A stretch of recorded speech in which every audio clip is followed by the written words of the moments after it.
Hi, good morning or good afternoon, depending on your time zone, and welcome to the ZP Developer Zone webinar on wearable biosensors.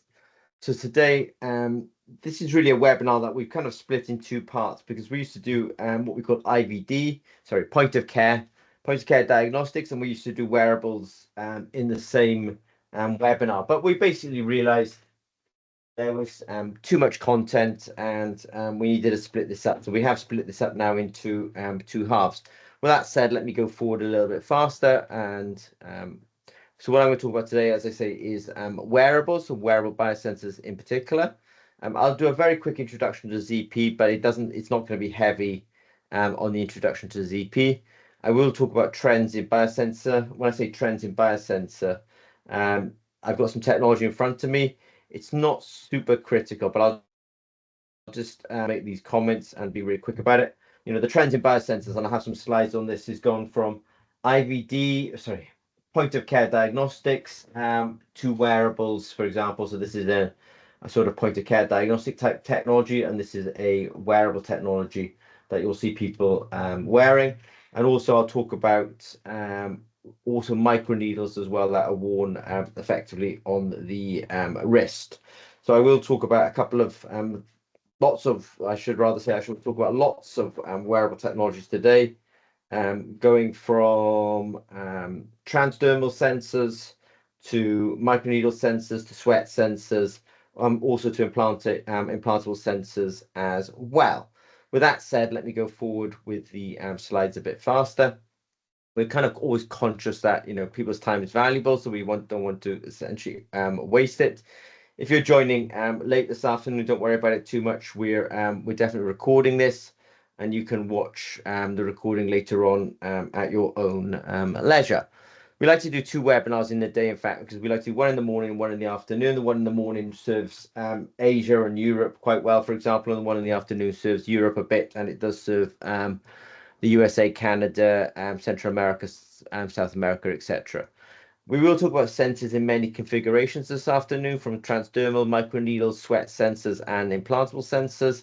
And I'll also talk about some kind of some case studies as well. Sort of an example of implantable sensors from Zimmer and Peacock, an example of implantable sensors from a company called Senseonics. We'll also talk about microneedles that are now available from ZP, and we'll also talk about non-invasive technologies. So, for example, anyone who's in the sort of CGM space, and when I say CGM, I mean continuous glucose monitoring. You hear plenty of people talk about CGM, and then you'll see some people talk about the Gluco Watch. I don't know if many people actually know the Gluco Watch really, so I will discuss that. I will talk about when you're measuring a analyte and the analyte is in an ambulatory situation. Ambulatory is like, I'm wearing this microneedle technology at the moment. I'm walking around with it. When you're measuring this, we're using this kind of technology. The question is the thing I'm measuring the primary signal, the secondary signal, the tertiary signal? In the case of Pendra, where they were trying to measure glucose using bioimpedance, they were actually very much a tertiary signal, and it really did mess up their accuracy. I'll also talk about Apple this afternoon as well. Everyone would love to do non-invasive monitoring. I think the best non-invasive monitoring that we have is pulse oximetry, but hemoglobin in the case of pulse oximetry has a very unique absorption in the electromagnetic spectrum. But in the case of Apple, they're trying to, for example, measure glucose using shortwave and midwave infrared, and it's just not as easy. And I will give you the details about why that is a hard engineering task. So when I say why are we here, this is not an existentialist question. This is just really a question of, why does ZP exist? Why are we having this webinar this afternoon? How did all this come about? Well, it really started with a guy called Leyland Clark in 1956, who made the first kind of modern biosensor, which was an oxygen sensor. But it was only a couple of years later that he actually turned that into glucose sensing. So the reason that ZP in part exists is because glucose sensors exist, and glucose sensors have demonstrated themselves to be low cost, very scalable. You can manufacture it, you can build a business model around it, and that kind of technology now in glucose monitoring is actually translated over to transdermal sensors. So whether you want to make a wearable glucose sensor, ketone sensor, lactate sensor, maybe oxygen sensor, electrochemistry is probably a good technology for that. When I show the my arm there with that glucose meter on it, I'm just going to stop sharing the screen for a second and just show you my camera, because what we're talking about here is this is the Abbott Freestyle Libre 2. This is definitely not a ZP product, but what you have here is the reduction of electrochemistry down into a form factor where you generally can put that onto the human body. We've got the package in here. In here, there's the electronics. In here's battery. In here, there's an NFC chip, and on it we actually have a it's an electrochemical cell. What this means is there's a working electrode on here, there's a reference electrode here, on here there's a counter electrode, and there's an enzyme system on there to make that electrochemical cell specific towards glucose. That might pop up some of that science during this webinar this afternoon. So ZP, just to very quickly say, we're a medium-sized enterprise, a very diverse team, because what we're talking about this afternoon involves material science, manufacturing, electrochemistry, chemistry, biology, electronics, hardware, app development, cloud building or cloud server building, and maintenance. Also ISO 13485, so we need quality engineers as well. So this is when you're ever trying to make a wearable biosensor, this is never a one-person effort. We'll talk about the kind of numbers later on, and I'll say it just very quickly. So, for example, you've got a company in California called BioLink trying to make microneedles at the moment for glucose monitoring. In the last 4 years, they've spent 158 million, or raised 158 million US dollars. Dexcom, who are with Abbott 1 and 2 in CGM, continuous glucose monitoring. I believe that Dexcom raised $500 million in order to get their CGM to market, their continuous glucose monitor to market. And actually, they just had a quarter, their highest quarter ever, where they made a revenue of 1 billion.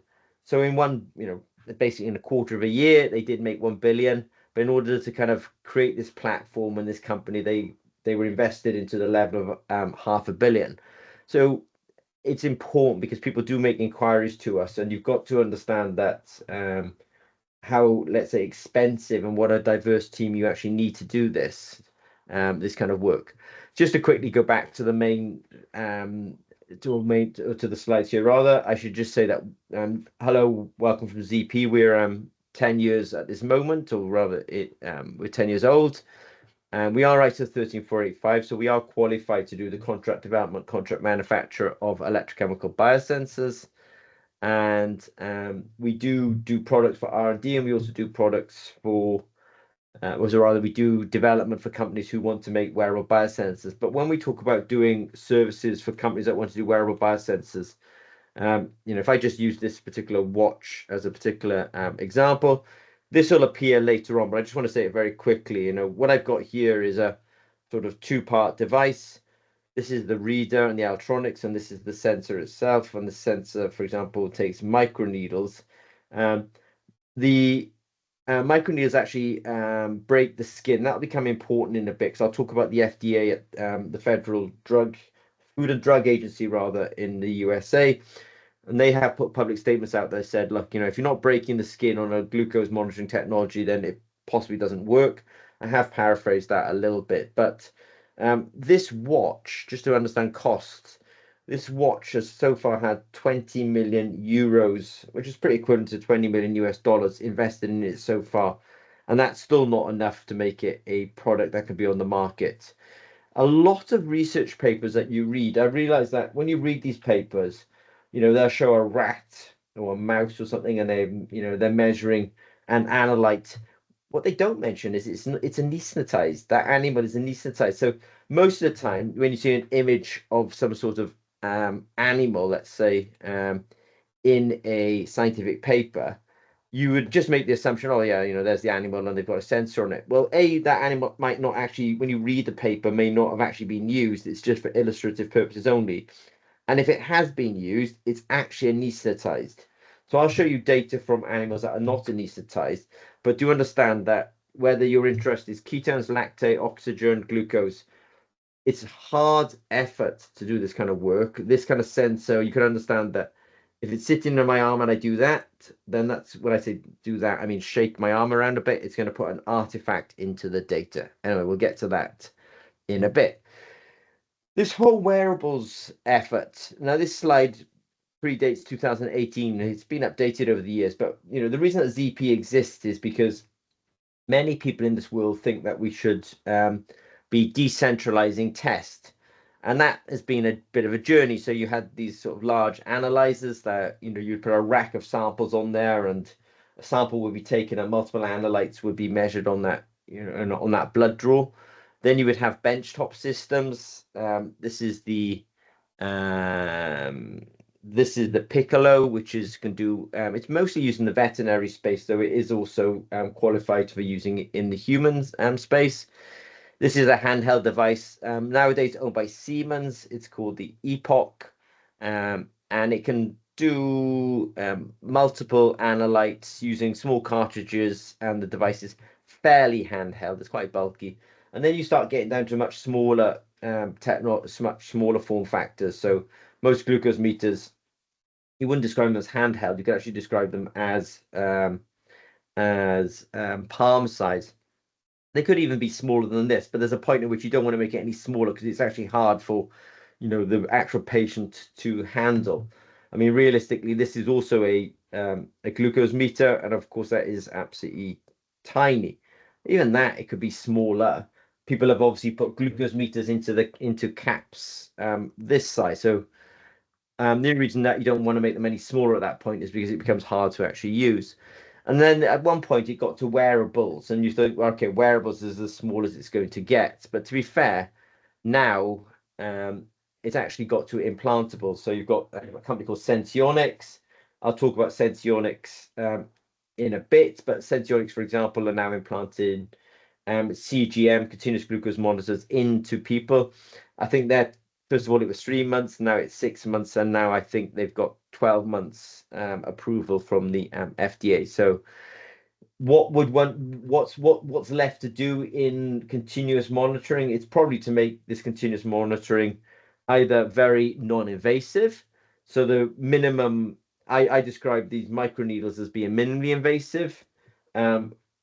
Apple would like to make it non-invasive. So they'd like to do glucose monitoring as a non-invasive using the LEDs on the back of their watches. But in fact, it's got to a point now where it's two directions: minimally invasive or non-invasive, let's say, that, and then there's long-term implantable. Long-term implantable is not suitable for everyone, but long-term implantable is kind of one of the directions that biosensors are going in. I won't spend a lot of time today talking about IVD. So I keep using this term IVD. I should really say point of care diagnostics. We do a separate webinar on really technologies for point of care diagnostics. So, but I will talk more about wearables this afternoon. I've got quite a lot of slides. So when you hear me talk fast, it's not because I like to talk fast. It's just that there's quite a lot of slides to get through. The technology stack at ZP, whether we're talking about point of care diagnostics or we're talking about wearables, we have a common stack. We'll have sensors, we'll have apps. So there will be a bit of a demonstration later on about a cloud technology that we got called Julie that works in conjunction with an app that we call SenseAll. So Julie and SenseAll work together, and these apps make Bluetooth connection with either our wearables technology or our in vitro diagnostics technology. I should say not IVD, I should say point of care technology. I'm not going to talk about APIs, but we also plug into third-party apps, or rather third-party systems as well. If you're interested in just in general, if you're interested in being commercializing biosensor technologies, you got at the outset, you've got a choice. Do I want to make a point of care diagnostic, or do I want to make a wearable diagnostic? I would strongly suggest that you'll end up spending 1/10 of the money if you want to do an IVD, a POCD, a point of care diagnostic. I think it's 1/10 the spend. If you do want to do the same analyte as a wearable, it's 10 times the cost of what it would cost you to do a point of care diagnostic. So wearables is probably one of the hardest things you can do, especially if the target is something like glucose, lactate, oxygen, pH, sodium, potassium, one of those kind of chemical or biological markers. Those are the hardest things to do in wearables. Just look at the kind of money that's being raised by CGM companies. That said, if you're interested in doing point of care diagnostics, which is easier, then please come to a webinar on the 7th of August. We used to try and do wearables and point of care diagnostics in the same webinar, but it was just too much content. But on the 7th of August. Now, if you're in academia or you're attached to academia and you're interested in commercializing academic research, then we do a specific webinar on that. So that's on the 21st of August. I'll try to kind of, this is being recorded and you'll get a recording this later on anyway. So you no need to make too many, let's say, deep notes on this. ZP, I haven't said, I've talked like we're going to go to market, but at ZP, what we're actually doing is we do contract development, contract manufacturing. So we provide a technology stack upon which other people can exploit in order to get to market. Maybe the top of our technology stack is actually our cloud system. So if you're so interested and you want to explore this a bit more, there's a cloud system out there called Julie. If you want to follow one of the demonstrations I'm going to do shortly, then you start off by actually registering on Julie. So julie.zimmerpeacock.no. There you register with your email, you use a password, and you've got yourself an account. Now that Julie cloud system works with an app called Sense It All. So the next slide I'm going to show you is Sense It All, where to get that Sense It All. So I'm running Sense It All on my phone at this moment. Here it is. Once you've got the Julie account and you've registered and you've used your email and you've created a password, that's your account. Now, what you can do is you can scan this QR code from an Android phone, and that will take you to the Play Store, and there you can install the Sense It All app on your Android phone. If you've got an iOS, if you're living in California and you like Apple products, then you can also scan this QR code from an iOS product, and you can install an app from the App Store. So we're obviously serving both major mobile platforms, let's say. Now this is the bit where then once you've installed that app and you've logged into that app using your Julie credentials, I've got a bit of hardware in front of me, so I'm just gonna kind of explain the significance of these QR codes. So just don't mind me for a second while I just change cameras, and while I just turn that off for just 1 second. What I've got in front of me is I've got a smartwatch in this case, and I've also got a point of care diagnostics. Now, with this point of care diagnostics is actually a Bluetooth connection with my smartphone. This point of care diagnostics is actually a potentiostat, right? So at ZP, we make a technology or a technology stack that can be both used for R&D and it can translate into actual products. So this is really a potentiostat is in Bluetooth connection with my phone. This potentiostat does not know what to do, but if I take a QR code, so I'll just do that really quickly. So I've got some QR codes in front of me. This QR code here is for amperometry. Let me just do that. At this point now, my phone now is actually in amperometric mode. If I want to do open circuit potentiometry, my phone's now in open circuit potentiometry mode. It is in Bluetooth connection with this little meter here. So this meter knows what to do because it's in Bluetooth connection with my app. My app knows what to do because I've got a series of QR codes. I'll bring those up on the main screen in a minute, but so I can go amperometry, open circuit potentiometry, impedance spectroscopy, linear sweep voltammetry, cyclovoltammetry, square wave voltammetry. So let me just reshare my screen and then just say, so the significance of me showing, let's say, that QR code there is because, in fact, if you scan it, once you've created that Julie account, you've used your email and you've created a password, and then you've installed the Sense It All app, then you can then scan these QR codes. And for example, I will just scan that code again. I can now do amperometry. It says connected on this device connected, because that means that actually I'm in Bluetooth connection with the hardware in front of me. So you can go amperometry. You can go open circuit potentiometry. So amperometry would be good for glucose and oxygen, for example. Open circuit potentiometry would be good for pH and sodium, for example. Impedance spectroscopy is really good for immunoassays. Immunoassays are really tough, especially in a wearable format, but much easier in a point of care diagnostics. Linear sweep voltammetry, probably good for some small molecules. Cyclovoltammetry, and then square wave voltammetry, which is for analytical work. For example, square wave voltammetry is better than cyclovoltammetry. So just to sum up the last sort of 2 minutes, Julie is a database. Julie is where we can actually send, when it's more than a database, it's a data management system. So at Zimmer Peacock, we describe ourselves as sensor to cloud or sensor to API company. So we have sensors, electronics, apps, and cloud. How do our electronics know what to do? Because we have a QR system. You scan the QR system using the Sense It All app, and that essentially programs the app to do the right thing. The really powerful thing about our cloud is you can actually process the data in the cloud and send results back to the phone. So it really reduces the amount of programming you need to go from raw signal to oxygen concentration, parts per million, or something like that, or I don't want to say inches of mercury. I think that's a bit off-putting. But you can go from analyte raw signal to concentration quite easily. So glucose, chili. So these are all kind of like these are all application specific, but you can try out these QR codes as long as you register for Julie, create a not create a username, use your email and create a password. Those are your credentials. Install the Sense It All app on your smart device, and then you can scan these QR codes and you can have a little play and see how that works.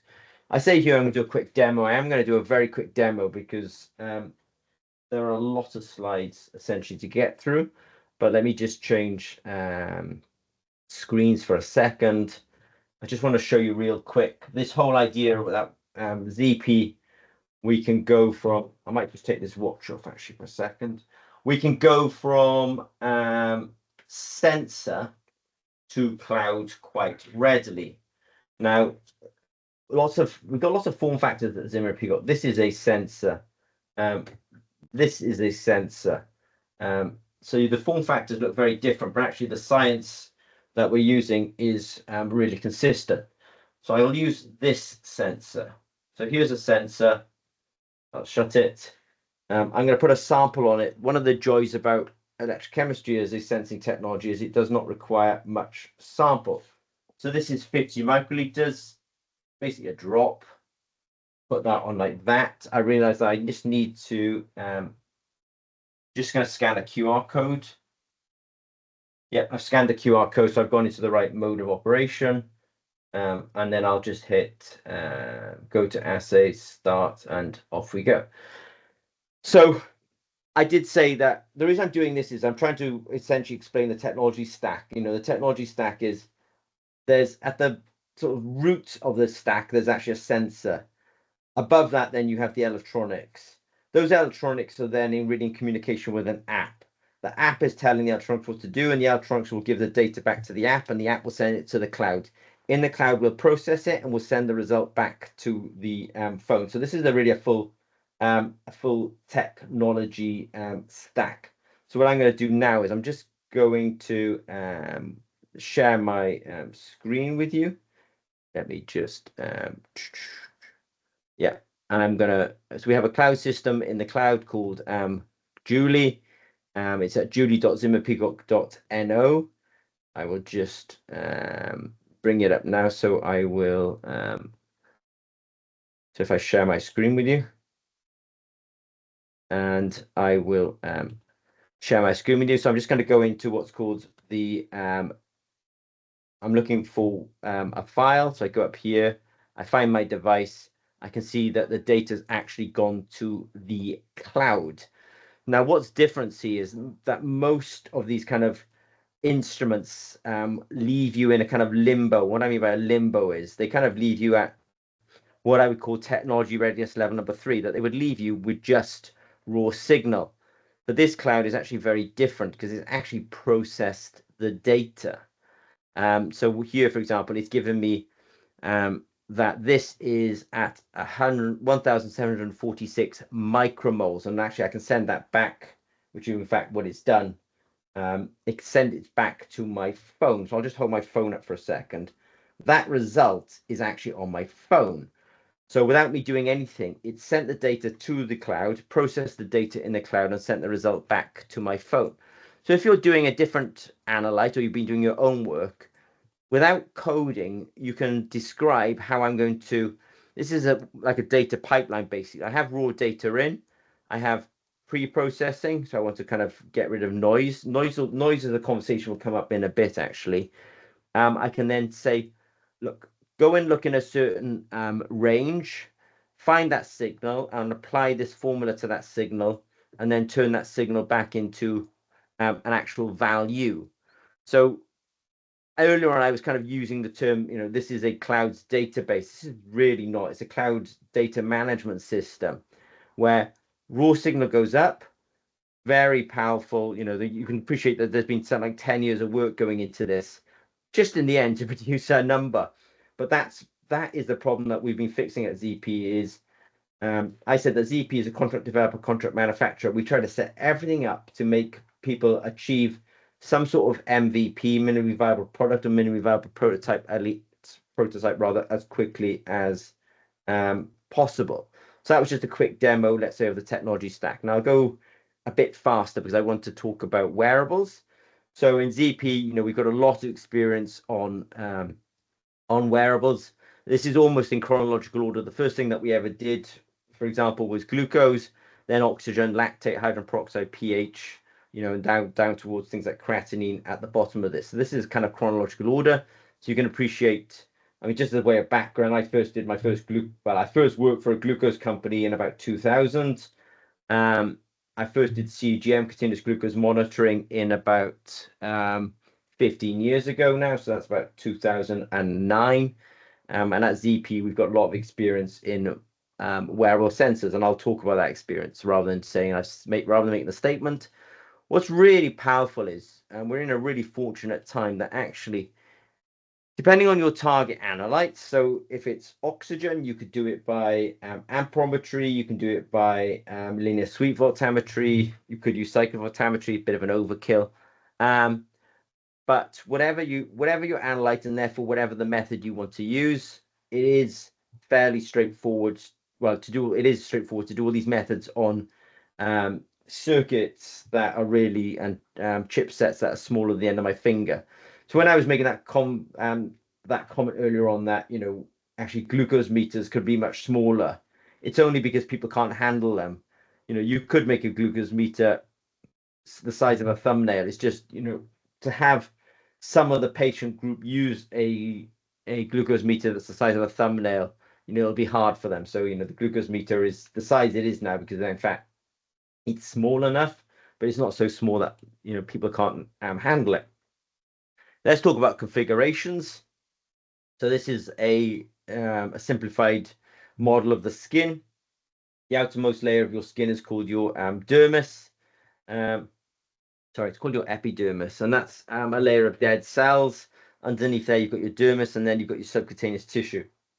So with Abbott and Dexcom, they have a transcutaneous glucose sensing technology. So I'm just holding something up to my camera at the moment. You can just see against my finger a filament that's about 7 millimeters long. This is the wire that basically goes through the skin in this Abbott sensor, and sits in the interstitial fluid and measures the glucose concentration. I'm just going to reach for this applicator actually, because one of the problems with that is actually these applicators. There's a lot of expense and just material tied up in these applicators. I suppose, I'll talk about this in the microneedles in a bit, but you can contrast this with a microneedle technology where this is the disposable element in a microneedle, and this is not disposable in terms of the watch. So microneedles do have that advantage. They don't need this large applicator. So at ZP, we have microneedles.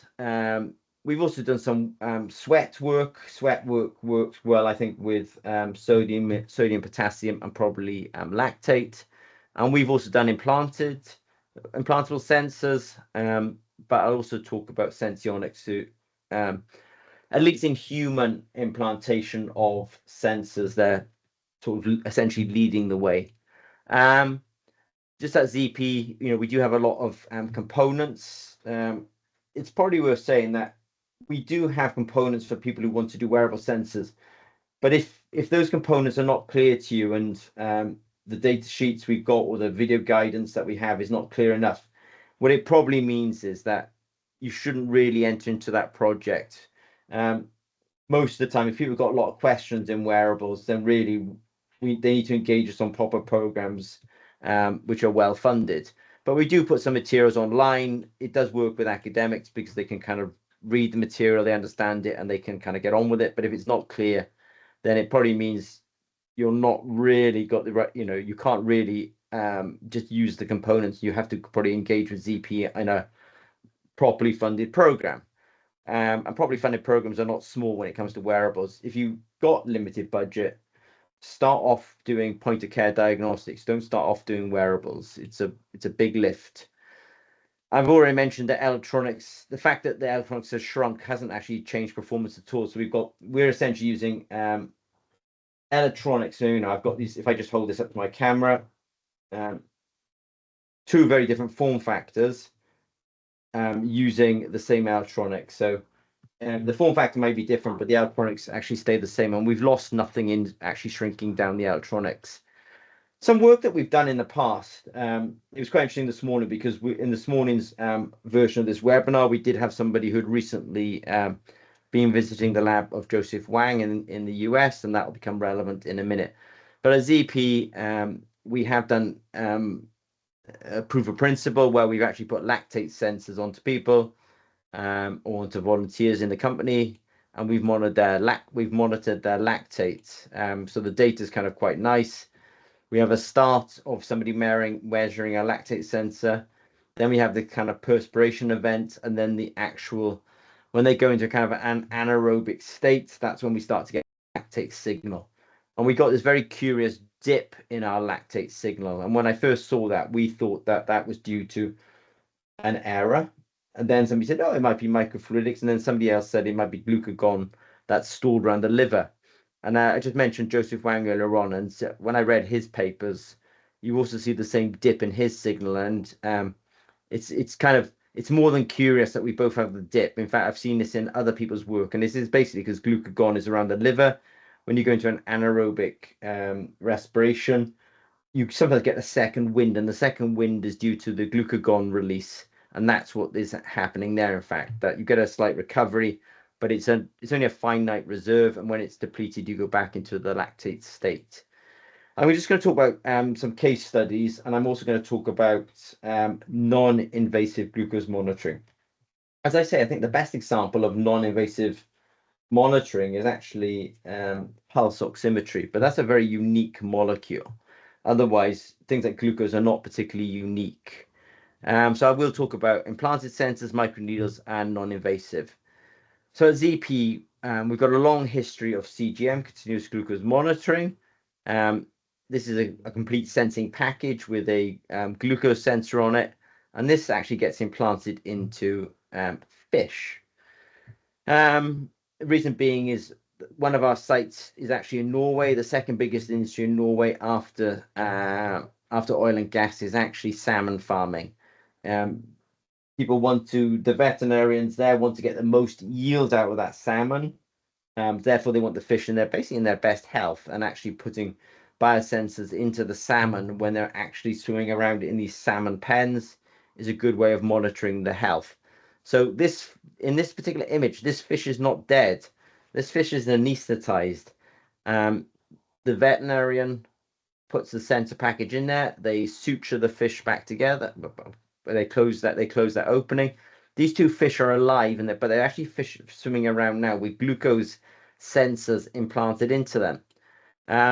And this is what the data looks like. I did mention earlier on actually that most data that you see in scientific papers where there's a wearable biosensor and they may say we've got animal studies. What they fail to mention is actually that animal is anesthetized. You can see here, if you really look at our data, you can see these how spiky it is. It drops in, it goes up, it drops down. It's only by running this line through the middle of our data that you actually see the true, let's say, glucose signal. The reason being is that when a fish or any kind of animal is moving around, at any moment, you could cause a increase in flow or a decrease in flow, for example, and that can change the signal, especially if it's oxygen, glucose, ketone, or lactate, for example. So in fact, we have a background signal here, and then the fish is fed, and then the signal goes up, and then it does this kind of classic decay again as the glucose is metabolized by the fish. You'll very rarely see data presented in this way. It always looks lovely, clean, and smooth, but it's never that way. And if it is lovely, clean, and smooth, it's because the animal's probably anesthetized. We are broadening out a bit, and we're doing ambulatory studies or studies on pigs at the moment. These pigs actually are having these sensors put into them, not onto them, into them. But I want to probably talking about a human example. So this is not a ZP product. ZP is in no way associated with this, but this is Senseonics. Senseonics have developed the world's first implanted glucose sensor. It's slightly unusual that they actually use fluorescence. There was a spate of companies using fluorescence. I'm thinking about in California. I'm not super keen on this fluorescence technology because they're using these boronic acid complexes, which kind of bind with the molecule, and that quenches the fluorescence. I'm just not super sure that if you really were to test these sensing elements in other sugars like fructose, maltose, galactose, you may actually get quite a similar signal because you're kind of arguing here that these molecules are very specific towards glucose, but glucose is kind of structurally quite similar to a lot of other sugars. So this is my personal opinion. I've not tested it. I doubt they're as specific as you would otherwise like. But with that said, these are being operated into people, and people are definitely wearing them. They have a slight demand on the diabetic that they do request you to finger prick twice a day, which is not super great for diabetics because they're already asked to finger prick 4 times a day. So all you've really done is halve the kind of number of finger pricks that they would have to otherwise test. When I say finger pricks, I mean that's when you take a drop of blood and you put it on a glucose meter. So when they're doing finger stick tests twice a day, what they're doing is they're probably doing a finger stick test. You get, let's say, 90 milligrams per DL, and then you'll tell the software, the Senseonics software, yeah, I did a glucose reading, it was 90 mg per DL, and then they'll use that actually as a calibration factor. So the way these are some images I found online. I only use these images really for educational purposes, but people get these kind of little marks. So I think what's actually going on here is that these things are operated they're inserted underneath the skin. The insertion device is removed and it leaves the glucose sensing package behind. I've got a suspicion that glucose sensing package is actually slightly moving around underneath the skin, and it kind of leaves these kind of trailing tunnels. So if you're trying to develop, an implanted sensor, don't give up. I think the lesson here is just make it as small as you possibly can. Imagine how small Senseonics have made it, but because of its size, it's possibly leaving some marks on the skin. So there is still some space for innovators. It's probably, in this case, when it comes to implanted sensors, it's probably to try and make it a quarter the size. I will talk about microneedles next. So this is not implantable. These are minimally invasive at ZP. We have been working on this since about 2018. We own the IP on this. This is 50 patents. We probably have tens of thousands of hours worth of experience doing this kind of microneedle technology. Just a simple watch like this. We or rather it has been invested in, and so far it's had 20 million euros invested. 20 million euros, that's correct. And it's actually protected by 50 patents. So this is possibly one of the biggest patent portfolios around microneedles as a wearable biosensor platform. But be very careful with patents. I appreciate you need them, but understand that every patent, it needs maintenance. And actually, that maintenance cost, I think, can go up over time. And so, when you've got something like 50 patents, you're really looking at about 200,000 US dollars per year just in maintenance costs. So, of course, you need patents. If people can afford it and they can join with ZP, then you can actually leverage these 50 patents, but you do have to be well funded. Now, this patent portfolio I'm talking about, this is slightly commercial at this point, but especially in the CGM space, in the continuous glucose monitoring space, it's very litigious. Companies sue each other.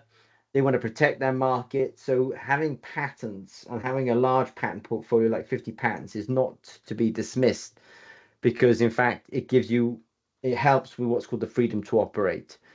Now I will now slightly change. I'm going to come off. I've come through implanted. I've talked about minimally invasive. Now I'm going to talk about non-invasive. Before I go into non-invasive, a few months ago, I would say about March time, there was a plethora of watches on Amazon. If you put in like GlucoWatch, you have all these watches that sort of were basically claiming to be also glucose meters, and they were claiming to be non-invasive. And I think it forced the FDA to kind of put a statement out there. And if I was to summarize the FDA statement, it was, if that technology is in not breaking the skin, i.e., you're not testing blood or you're not testing interstitial fluid, then the technology probably doesn't work. Now, this is me paraphrasing a little bit. But they're basically kind of, there were smart watches going online and smart rings going online, and people say, oh, this is monitoring glucose. But that has not been proven. Nobody has done that. Everyone is trying it, but nobody's done it. And when I say trying it, this goes back to 1999. So we'll start digging into that now. So we'll talk about Cygnus. Cygnus is the famous GlucoWatch. We'll talk about Pentra, which not so many people have heard of. And then there's also Apple, who have been trying this for at least a good decade as well. And I'll look at their patents as well. So Cygnus, this is the original GlucoWatch. Is approved by the FDA in 1999. It was worn on the wrist. It was using a technology called reverse ionophoresis, which I will touch upon now. The diabetic would get a reading every 20 minutes, and I'll talk about the details behind that. It had some limitations. It could be worn for 12 hours, but it actually had a 3-hour warm-up. So you can appreciate that really it was only sort of operating for 9 hours. So I'd imagine that, what you're sort of doing is you'd kind of wake up at 6 a.m., you'd put your watch on, by 9 a.m., it was functioning, and then that would take you through, a good chunk of the working day. But I realized that this wouldn't necessarily be able to work at night when you're asleep. And that's one of the nice benefits, this is the anecdotal now, but I think there's a lot of parents of type 1 children who are really grateful for these patches from Abbott and Dexcom, because it's the night time that people get really worried, especially with the case of a child. Unfortunately, this watch was in 1999, so it was well ahead of the game, by the way. So there's no criticism of this company, but it wouldn't have been able to be used in that scenario. So there is definite benefit to continuous glucose monitoring. I think one of the greatest benefits of this is actually to real benefits, that is to type 1 diabetic children. With that said, let me go forward a little bit more. It did require calibration. Remember, I mentioned that Senseonics required 2 finger prick tests a day. This also required calibration, and I think it gave out quite a lot of false alarms. What you do have to say is these people were a good 15 years ahead of the curve at this point, so they should really be applauded. This thing was worn on the wrist. What they were actually doing was applying a voltage, passing a current, and they were trying to draw ions. By passing a current, you can't pass electrons through skin, or you actually end up having to carry the current using ion mobility. The ions were probably sodium and chloride. the sodium chloride was dragging water with it, and water was dragging glucose with it. So they would kind of have this electrode system sitting on the skin. They would apply a potential, pass a current, solution would basically come through the skin, and they would have a separate circuit to actually measure the glucose in that interstitial fluid. They were using what's called a generation 1 glucose sensor. This is a side note, but at ZP we have generation 1, generation 2 glucose sensors. How it actually worked was you had these electrodes on the skin. As I say, you would actually then get into the specifics of it. They would be applying a voltage of about 0.3 to 1.5 volts and passing quite high currents. I think, just eyeballing this, that these electrodes look to be about 1 centimeter squared. So actually, I think they were truly passing about 0.3 milliamps. And if anyone's an electronics guy, then, or person, let's say, rather, it's quite a lot of current actually. So they were passing this current in order to extract. So they would extract for 3 minutes, and then they would read for 7 minutes, and then they would reverse the polarity. So in fact, what they had here was 2 cells. They would extract, read, reverse the potential, extract, read, reverse the potential, extract, read. So they're actually having two cells that were working sequentially. The reason they read for 7 minutes is because I read online that they actually were only getting about 50 picomolar of glucose. 50 picomolars is 50 times 10 to the minus 12. And glucose in the body is about 5 millimolar, which is 5 times 10 to the minus 6. So I've sort of estimated that they were only extracting for every 100,000 molecules of glucose in the interstitial fluid, they were extracting 1 molecule. So that meant that they had to read for 7 minutes because they basically needed to integrate the signal. What they were doing is actually averaging the signal. So they would do 3 minutes of extraction, 7 minutes of read. They would gather that number. Then they would do a second extraction for 3 minutes and a read for 7 minutes. They would calculate the second number, and they would average those 2 numbers. The problem they have with that is if you've got somebody in a declining glucose scenario, you would read at about the 10-minute mark, and there you would expect them to maybe be 8 millimolar. Then you would read them again at about the approximately the kind of 70-minute mark. The problem you've got here is this person's glucose is falling. You take a reading, and then you take another reading, and you average them. So you actually end up giving them a result that's slightly biased by where they were some 10 minutes before. So that means I could truly be like at 6 millimolar, but in fact I calculated to be 7.3 millimolar, which gives me a natural error of it gives me an error of 18%. And this error is something that you'll see in some of the comments in a minute. It also sometimes hurt, and it also became itchy as well. So there used to be, the internet used to be full of images of people having blisters off this device, but those images seem to be kind of sunk down now in the deep web, and they're quite hard to find, but I did manage to find this particular image. The user feedback that they got was, it was the warm-up period. I did mention it took 3 hours to warm up. It was itchy.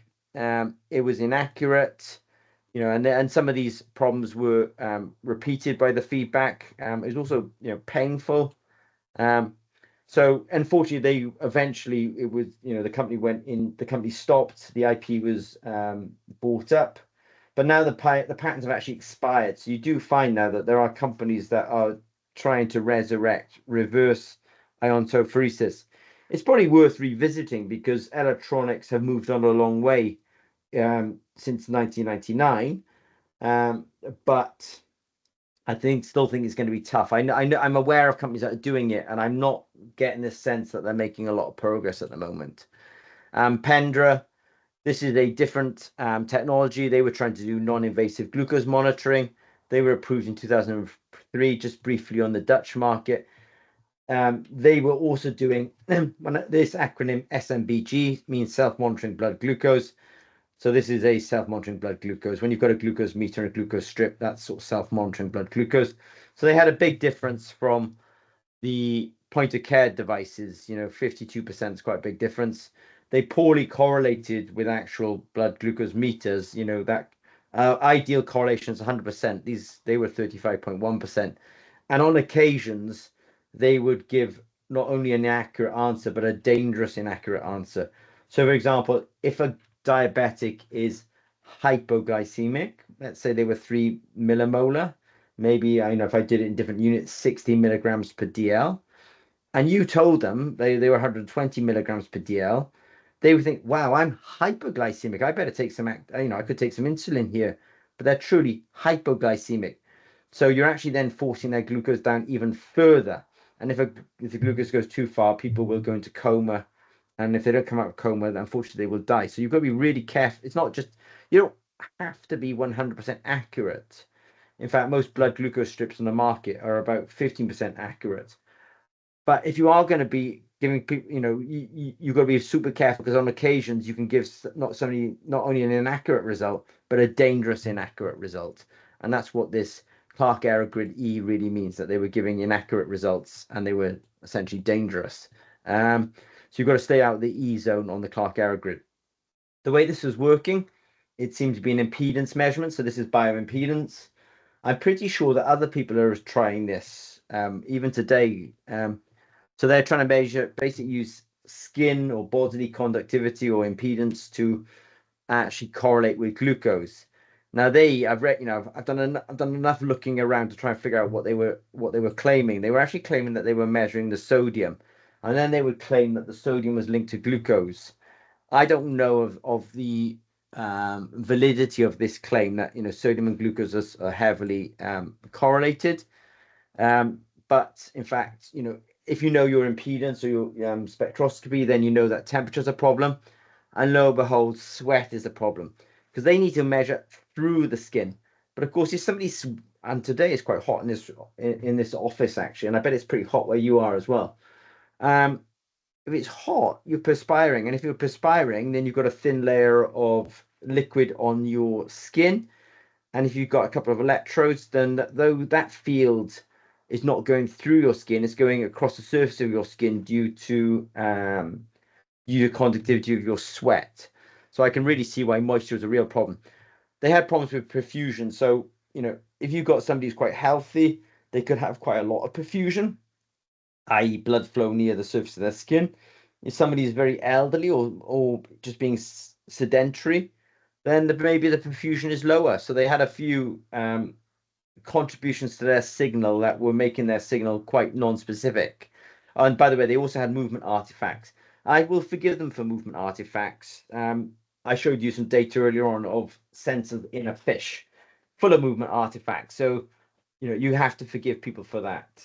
In fact, when you look at the design for a Abbott Freestyle Libre 2, what you'll notice if you're looking at my camera at the moment is there's quite a big surface area here covered in this sticky patch. That sticky patch is all about clamping. So this thing is clamped in place. So when your arm is moving around, the sensor is not just wobbling around. So they get basically a better quality signal. So I will forgive them on the movement artifact. But the problem that they do have is you're measuring impedance, you're measuring the impedance of skin. You argue that the impedance of that skin is due to sodium, and you then say there's a correlation between sodium and glucose. That's a very tertiary or even quaternium signal. You're not measuring glucose directly. You're actually measuring it through quite a number of processes. And I think that really affects on accuracy. So that's when I was making those comments earlier on about they didn't correlate well with SMBG, the self-monitoring blood glucose. They didn't correlate well, and they had they had quite a high rate of dangerous errors. And I described this idea that you told somebody they were hyperglycemic. In fact, they were hypoglycemic. And if they were a type 1 diabetic, they might end up taking insulin. And taking insulin in a hypoglycemic situation is dangerous. This is the final part this afternoon. I'll just talk about Apple. So Apple, small company in Palo Alto. Now, obviously, they're either third, second, or first, depending on stock market shifts, biggest companies in the world. If you read the history, they actually bought some IP from a company called Rarelight in 2010. I believe that they were actually working with Rockley Photonics for quite a few years. And Rockley Photonics were working on a kind of photonic chip for them so that they could actually, I believe, measure glucose. these days they've got a agreement, at least in now, if this agreement today is the 31st of August 2024, so this is a sort of year and a half old. So they may or may not still be working with TSMC, one of the biggest semiconductor chip manufacturers in the world in Taiwan. But this is kind of like, I can sort of see that they're actually they have worked on this technology from at least 2010. They've had these partners to help them along the way. If you read the patents, you understand that in their patents, they talk about shortwave and medium wave infrared. I think basically they want to use the LEDs on the back of the Apple Watch as basically a way of illuminating the glucose through the skin, and then they're going to look at the sort of reflectance back and try and deconvolute out the glucose signal. You know what they're doing because you can see it in their patents. And as I say, I think it's the shortwave and the medium wave infrared parts of the spectrum they're actually using. I've sort of illustrated it here. So you've got this kind of LED. You send a photon in, the photon interacts with glucose, and you look at the reflectance back. I think they've got a bit of a problem that glucose doesn't have a specific signal I don't think in any part of the spectrum in particular. When I say any part of the spectrum, I know that people are using microwaves, pretty sure that people are using radio waves. These guys are in the infrared part of the spectrum. Raman spectroscopy has been used. All sorts of ways have been used to try and do non-invasive glucose monitoring. I think the root cause of this is actually there's a chemical problem and a quantum problem. And I'll describe the chemical problem. So the chemical problem is that this is the infrared spectrum for glucose. It has some strong signals in it. It has a strong signal about 3000 wave number, and it has a strong signals. There's lots of them going on at about 1000 wave number. This is the infrared spectrum for water. It also has a strong signal at about 3000, but to be fair, it doesn't have a strong signal at 1000. So just by looking at glucose and water, you would say, okay, if I'm going to make a non-invasive monitor for glucose, then I would be looking for signals at about 1000 wave number. But then this is just a general organic molecule. It's a non-steroidal anti-inflammatory, and it's also got a signal at 3000, and it's also got a signal at 1000. Most organic molecules, a lot of organic molecules, have activity at 3000 and have activity at 1000 wave numbers, that is. So it's really hard, if you overlay all of these, it's really hard to argue that there's anything super special about glucose. That doesn't mean that you wouldn't be very confused when looking for this fingerprint signal against the total background of all signals that you're going to get out of these spectrums. You can do a back-of-the-envelope calculation on this kind of thing. It's always worth doing a back-of-the-envelope calculation because it can tell you what's the order of magnitude of your problem. So, for example, glucose, whether you're using the US system of 90 mg per DL, the European system is 5 millimolar. If you think about the concentration of water in blood is 55 molar.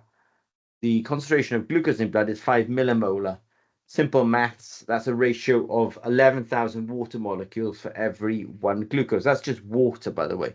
Though water is, I want to say 90% of blood. So, it is the biggest constituent of blood.